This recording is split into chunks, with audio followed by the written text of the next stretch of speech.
어제에 이어서 우리 계속적으로 마지막 때에 대한 이야기를 보게 됩니다. 어제 중요한 얘기를 한 가지 했었죠. 일곱 인, 또 일곱 나팔, 또 일곱 대접, 이러한 얘기들이 시간적으로 구성이 된 게 아니라 이 점진적 나선형이다. 다시 한번 보여드리면 이렇게 돌아간다 그러고, 그 중간 상간에 이제 환상들이 나오는데, 그 환상들조차도 사실은 시간의 개념이 좀 애매해지는 중첩되는 모습들이 있다. 그래서 이걸 우리가 어떻게 해석할 거냐 했었을 때, 단순히 이 요한계시록이 시간적으로 이거 다음에 이게 이렇게 일어나고 이거 다음에 이렇게 일어나고 이렇게 해석을 하면 좀 곤란해지기 때문에, 물론 전체적인 이미지에서 보면은 시간의 흐름에 따라서 이렇게 완성되어 가는 건 맞지만, 이것은 의미적으로 파악하고 메시지를 발견하는 게 더 중요하다. 이 얘기를 제가 말씀드렸습니다. 오늘은 이제 일곱인이 봉인이 해제되는 그 중간 가운데 갑자기 여섯째 인을 풀다가 멈추고 환상의 얘기, 여러분 잘 아시는 14만 4천 명에 대한 이야기가 나오고, 뒤 이어서 8장부터는 일곱인에 대한 이야기가 나옵니다. 이제 그렇다면은 착각을 할 수 있는 게, 예수님께서 봉인을 6개까지 하시다가 그 다음에 14만 4천 명을 구해주시고 그 다음에 일곱인을 세 번째 뗐다, 요게 아니라는 거예요.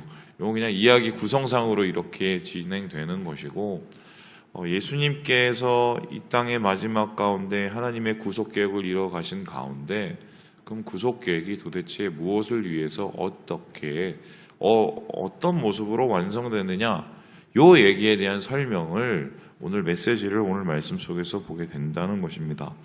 그래서 여기에 보면은 참 말도 많고 탈도 많은, 우리나라만 이래요. 그 숫자가 하나 나오는데 그게 뭐죠? 우리 함께 4절의 말씀을 같이 한번 읽어보도록 하겠습니다. 시작. 내가 인침을 받은 자의 수를 들으니 이스라엘 자손의 각 지파 중에서 인침을 받은 자들이 14만 4천이니. 몇 명이요? 14만 4천. 14만 4천 명에 대한 이야기를 하면서 쭉 풀어가기를 5절부터 8절까지 유다 지파부터 요셉 지파, 또 베냐민 지파, 각 지파당 1만 2천 명, 그래서 11만 2천 곱하기 12는 14만 4천이기 때문에 이렇게 14만 4천 명을 하나님께서 구원하시고 먼저 세우신다는 것을 이제 나타내게 있죠. 그래서 이거를 가지고 그 이상한 분들이, 새하늘 새 땅을 너무 좋아하시는 분들이 14만 4천 명이라는 구원의 숫자를 이제 카운팅을 하고 있죠. 그리고는 이제 각 무슨 그 도서별로 무슨 지파를 만들어서, 뭐 대구에는 무슨 지파, 광주에는 광주가 배두리 지파였나요? 하여튼 지파를 만들어서 각 지파당 이제 몇만여 명을 채우고,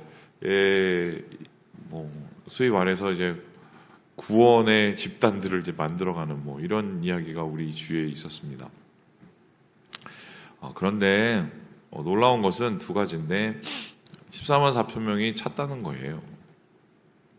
지금 이제 그분들, 신천지 신도가 제가 알기로는 이제 거의 한 20몇만, 거의 30만 가량 이제 되고 있다고 들고 있습니다. 근데 이게 30만이면 여러분 어떻게 생각할지 모르겠지만, 이게 좀 심각한 게 그냥 30만이 아니에요. 그냥 극렬 열성 신도입니다. 어느 정도 극렬 열성이냐면, 거짓말을 아무 거리낌 없이 밥 먹듯이 할 수 있는 그런 사람들이 20만에서 30만 정도 된다고 생각하면 되죠. 그것도 심지어는 같이 공동체 생활하면서 모든 것을 다 바쳐서 그 교주에게 충성을 바치는 사람이 30만 가량 된다고 생각하면 이건 좀 작은 숫자가 절대로 아니거든요. 그런데 이제 두 번째로 놀라운 건 14만 4천 명이 넘었으면 그러면은 예수님이 오셔야 되잖아요. 다 찾는데 안 온단 말이죠. 예, 안 오셨어요. 그리고 참 놀라운 게 14만 4천 명이 대부분 한국인이라는 거. 하나님께서 얼마나 한국인을 사랑하셨으면 14만 4천 명을 다 한국인으로 채우셨는지 저 그때 되게 궁금했습니다. 만일에 14만 4천 명이 다 차면 쟤네들은 뭐라고 그럴까 그랬더니 제가 주의 깊게 봤거든요. 그랬더니 두 가지 얘기를 하더만요. 첫 번째는 뭐냐면 맨 처음엔 우리 14만 4천 중에 가짜가 있을 수 있다 이런 얘기를 했고, 두 번째는 그것도 안 되니까 뭐라고 그랬냐면 여기 뒤에 보니까 흰옷 입은 무리가 있지 않냐. 그래서 14만 4천 명 말고 흰옷 입은 무리들이 바로 지금 더 불어난 사람들이다. 뭐 이렇게 말도 안 되는 소리를 하고 앉았는. 예, 진짜 이게 너무 단순하죠. 사람들이 너무 단순하고. 그래서 정말 오해 많이 받고 또 이것을 가지고 또 여러 가지 막 설왕설래가 많은데 사실 이거는 그런 말을 할 수도 없는 게 이미 여기 뭐 유다 지파니 아셀 지파니 시몬 지파니 이게 다 나와 있단 말이죠. 그죠? 그렇게 따지면은 어떤 얘기가 되면 한국인으로 다 채워져야 되는 게 아니라 이스라엘 사람으로 다 채워지는 거예요. 원래는 여기 말에 따르면은 그죠? 그러면 이게 뭐 도대체 어떻게 읽으라는 소리야? 실제적으로 세대주의자들, 전 세대주의자들 배격해야 된다고 말했습니다. 이건 옳은 신학이 아니에요. 우리 장로교 신학에서는 이들에 대해서 이단성을 철저하게 이제 검증하고 있는데, 이 세대주의 뭐 예를 들어서 지금은 좀 전향을 했는데 미국에 있는 침례교 집단들도 사실 세대주의 신학을 옛날에 신봉을 했었거든요. 얘네들은 옛날에 어떻게 얘기하냐면 요즘은 그렇게 얘기를 안 해요. 근데 여기 하나님께서 구원하시기 전에 두 단계로 구원을 하신다는 거예요. 어떻게 구원하냐? 첫 번째는 14만 4천 명을 먼저 구원을 하고 그 다음에는 흰옷을 입은 많은 무리들을 구원을 한다는 겁니다. 그래서 14만 4천 명을 어떻게 구원을 하느냐? 여기 보니까 각 지파별로 12지파별로 쭉 나오죠. 이건 유대인을 상징한다는 거예요. 그래서 하나님께서 이 땅 가운데 하나님의 나라를 다시 오게 하는 그 예수 재림의 시기에는 유대라는 이스라엘이라는 나라가 먼저 회복이 되고 이 사람들이 먼저 구원의 역사가 일어나고 그 다음에야 이르러서 그 주위에 있는 흰옷을 입은 많은 무리들, 이방의 교회죠. 우리 같은 교회들이 구원을 받게 된다.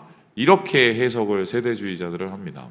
근데 이것도 또 되게 문제가 되는 게 뭐냐면 여러분 오늘 5절부터 8절까지 읽으면은 12지파가 나오는데 이게 정확할 것 같아요. 어떻게 생각하십니까? 여기 흥미로운 거는 한번 보세요. 6절에 보면요. 므낫세 지파가 나옵니다. 그렇죠? 그리고 또 재밌는 게 보면은 여기에 8절에 보면은 요셉 지파가 나옵니다. 요셉 지파. 그럼 요셉의 두 아들이 있었으니 므낫세와 에브라임이거든요. 그러면은 요셉 지파를 만일에 에브라임 지파를 가리킨다고 표현을 해 본다면은 그러면은 이스라엘의 아들은 12명이잖아요.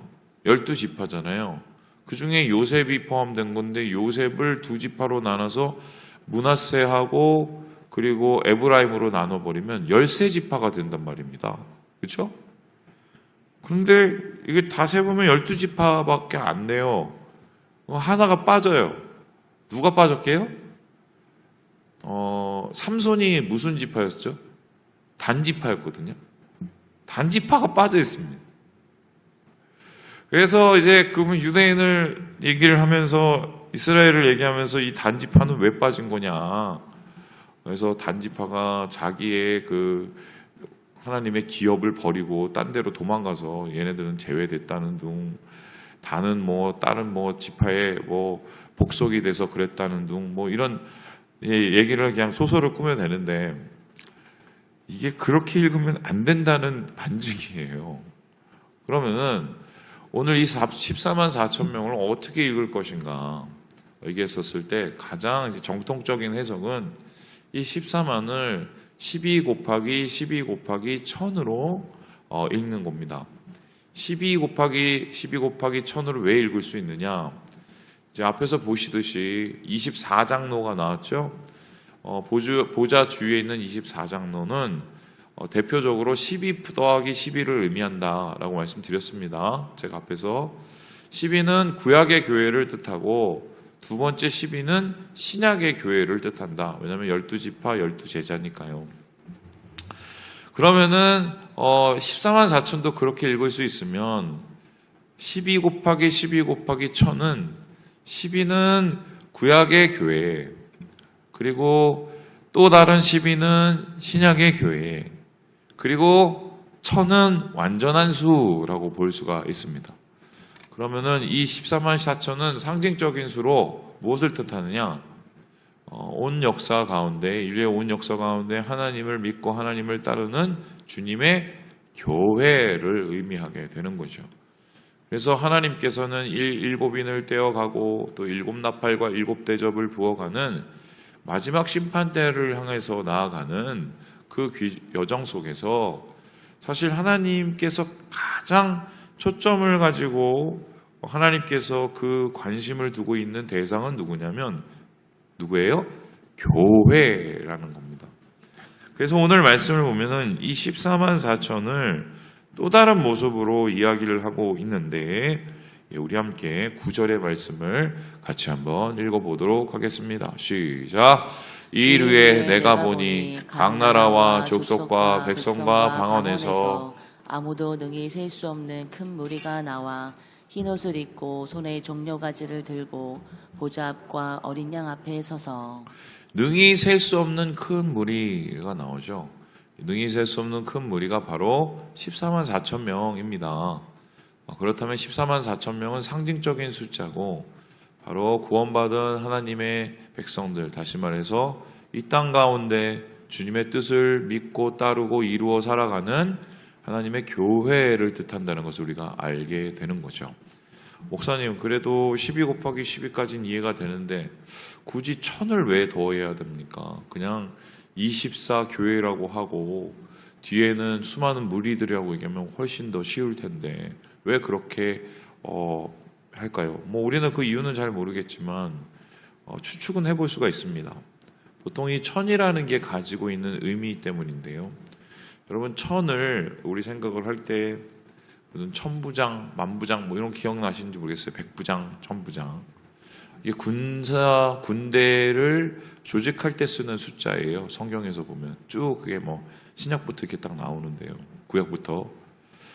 그렇다면은 12 곱하기 12 곱하기 1000을 한 이유가 뭐냐면 하나님의 교회들, 주님의 교회들이 이 땅 가운데 어떤 일을 해야 된다는 것을 물어보는 거죠. 그러면 교회라는 존재는 어떤 존재냐? 싸우는 곳입니다. 무엇을 싸우느냐? 그래서 역시 교회는 원래부터 싸우는 곳이었구나. 그러니 사람들이 못해서 맨날 싸우고 다투고 이러나 보다. 이게 아니라, 그건 안 돼요. 그래서 그 1000이라는 것은 하나님의 뜻을 위해서, 주님의 뜻을 위해서 세상 가운데 영적 싸움을 하는 존재들이라는 것이죠. 그래서 구절을 우리가 읽었듯이 그 셀 수 없는 큰 무리들 14만 4천 명이 예수님을 맞이하기 위해서 어떤 모습인지를 보세요. 흰 옷을 입었죠. 종려나무 가지를 들었죠. 이게 아마 유대인들은 딱 보고 생각나는 이미지가 딱 한 가지 있어요. 뭐냐면 마카베오 혹은 마카비 전쟁입니다.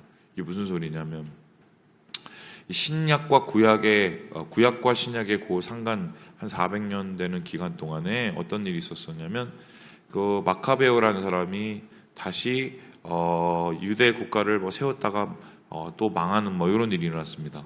한마디로 이제 소위 말해서 독립을 하다가 좀 좌절된 것인데 그 사람이 이제 외적들과 싸워서 승리를 거뒀을 때 사람들이 그 마카비를 어떻게 맞이했느냐? 흰 옷을 입고 종려나무 가지를 흔들면서 그를 맞이했어요. 왜냐하면 하나님께서 우리를 구원하셨고 하나님께서 우리에게 승리를 주셨다는 것을 기뻐하기 위해서입니다. 그래서 이 흰옷과 종려나무는 승리를 뜻하고 여러분 아시겠지만 예수님께서 나귀를 타고 예루살렘으로 올라가셨을 때 사람들이 옷을 깔고 그리고 뭘 흔들었죠? 종려나무 가지. 그래서 우리가 종려주의라고 얘기를 하죠. 이것도 다 똑같은 승리의 입성을 뜻하는 거예요. 그 전통이 거기서부터 쭉 내려왔거든요. 이제 그렇다면은 이 14만 4천의 무리, 신구약을 통틀는 이 구약과 신약의 교회들이 무엇을 위해서 우리가 이때껏 이곳을 지키고 신앙생활을 했는지를 알게 되죠. 하나님께서 주시는 오늘의 영적인 싸움을 이겨내기 위해서. 그리고 마지막 때는 무엇이 일어납니까? 우리가 그 영적 싸움에서 승리를 얻고 주님을 높이는 개선의 행렬들이 나타난다는 것을 우리가 보게 되는 것이죠.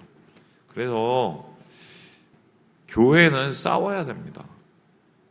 우리가 한 명 한 명이 주님의 교회죠. 교회가 싸운다는 것은 어떤 의미냐? 세상과 똑같이지 않도록 우리의 내면과 우리의 조직과 우리의 공동체를 지켜가며 주의 거룩을 이루기 위한 거룩의 싸움을 해내가는 것입니다. 여러분 거룩이 뭐라고 생각하십니까? 보통 이제 거룩을 우리가 생각을 할 때 거룩은 뭔가 다른 것, 뭔가 특별한 것, 뭔가 아름답고 뭔가 고귀한 것 이렇게 생각을 많이 합니다. 그런데 이 거룩이라는 말을 이 구약 성경에서 찾아보면 특별히 출애굽기에서는 거룩은 뭐냐? 구별됨입니다. 그러니까 이제 거룩이라는 거는 뭐냐면 어느 날 갑자기 하나님께서 야, 니네들 다 모여봐. 오늘부터 니네들 거룩해져야 돼. 이러면서 얘네들을 막 다 씻기고 흰 옷을 입히고 이렇게 된 게 아니에요. 그래서 어제까지 죄 짓던 인간들이 갑자기 막 안 짓는 척 하면서 이게 거룩이 아닙니다. 거기서 말하는 거룩은 뭐냐면 하나님이 애굽에서 종살이 하던 인간들 떼갖고 그 인간들을 광야에다 갖다 놓은 게 그게 거룩이에요. 구별시키는 거죠. 우리가 구원을 받았을 때도 여기서 먼저 거룩해져서 구원받으신 분 있으면 손 들어보세요. 없죠? 다 코 묻고 뭐 묻은 인간들을 갖다 놓으니 맨날 싸우고 이런 거 아닙니까? 근데 거기서 끝이 아니죠? 광야에서 어떤 일이 일어납니까? 이 사람들이 훈련받고 하나님의 명령 속에 순종하고 이러면서 하나님을 닮아가잖아요. 그러니까 내가 거룩하니까 너희도 거룩하라는 의미가 일단 떼놓고 하나님께서 훈련을 시켜서 하나님을 닮아가는 모습들을 만들어가게 되는 거죠. 거룩은 사실은 하나님에 의해서 시작이 되고 하나님에 의해서 완성이 되는 게 이게 거룩이거든요. 그렇다면은 이 거룩의 전쟁을 살아가는 것은 뭐냐? 한마디로 주님께서 구원받은 그 무리들 가운데 우리가 있다면 오늘 하루하루의 삶 속에서 그래도 어제보다 나은 변화된 모습, 한 가지라도 뭔가 달라지는 모습. 예. 저는 그래요. 좀 뻔뻔하신 분을 좀 싫어합니다. 죄송해요. 예. 이런 거 있죠. 나 원래 이래 그냥 내비둬 그냥. 예. 원래 이런 인간이야 나는 그냥 뭐 그러니까 뭐 예수 믿고 구원받고 은혜 받았지 뭐 다 그대로 이러면서 예, 스스로를 굉장히 합리화시키는 분들을 저는 안 좋아합니다. 왜냐? 거룩해져야 되거든요. 거룩은 진행형이고 완성형이거든요. 그래서 이 싸움을 하는 거예요. 교회가 세상과 똑같아지는 게 아니라 주님과 똑같아지기 위해서 뭔가를 하는 이 싸움을 싸울 때 그것이 결과적으로 나중에 어떠한 모습이 됩니까? 이렇게 얘기를 하는데요. 14절에 보니까요. 니네는 누구니? 라고 물어봤더니 그 사람들이 이렇게 얘기합니다. 이는 큰 환난에서 나온 자들인데 어린 양의 피에 그 옷을 씻어 희게 하였느니라. 우리가 세상 살 동안에 교회가 돼서 사는데 엄청 고생했어요. 뭐 핍박도 받고 박해도 받고 유혹과 또 우리 주위에 있는 여러 가지의 세상의 시험 속에서 우리가 신앙을 지켜내려고 정말 엄청 고생했거든요. 요 얘기거든요. 그랬었을 때 하나님께서 그들을 어떻게 합니까? 보니까요. 16절에 보니까요. 다시는 줄이지도 않고 목마르지도 않고 상하지도 않고 17절에 보니까요. 그들의 눈에서 무엇을 씻어주십니까? 눈물을 씻어주신다. 이 얘기는 또 21장에 또 나오죠. 중첩돼요.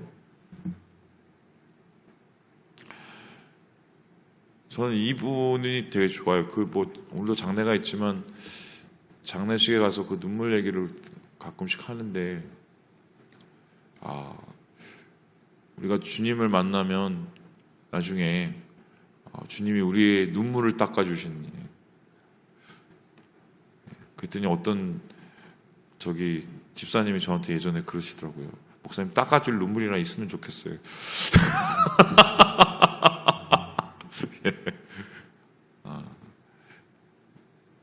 참을 일, 예수 믿고 버티고 어떻게 하면 잘해보려고 해, 그렇죠? 그런 거를 우리 주님이 다 아시고 눈물도 닦아주시고 이래야 좀 나중에 예수님 만날 만하지 않겠습니까, 여러분? 교회는 그렇게 싸우는 곳이에요.